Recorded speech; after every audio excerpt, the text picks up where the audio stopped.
धन्यवाद सभापती महोदय. महानगरपालिका किंवा नगरपालिकेमध्ये जेवढ्या मंजूर पोस्ट आहेत, जेवढे पद मंजूर आहेत, त्या सर्व मंजूर पदाकरता राज्य शासनाचं अनुदान त्यांना मिळते. त्यामुळे अनुदान मिळत असताना अशा प्रकारे कॉन्ट्रॅक्च्युअल सर्व्हिसेसवर करार तत्वावर हे नियुक्त करण्याची तशी गरज नाही. 2022चा हायकोर्टाचा सुद्धा या संदर्भातला मनीषाताईने जे सांगितलंय ते बरोबर आहे की 2022चा जो निर्णय आहे हायकोर्ट मुंबईचा, त्यामध्ये स्पष्टपणे नमूद केलंय की 10 वर्षापेक्षा अधिक कालावधीपर्यंत या कोणत्याही कंत्राटी कर्मचाऱ्यांच्या सेवा ठेवल्या जाऊ नये.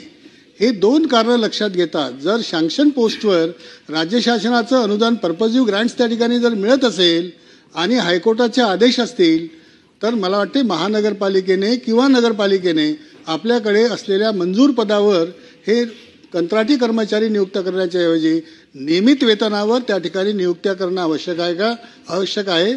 अशा नियुक्त्या याप्रमाणे केल्या जातील काय?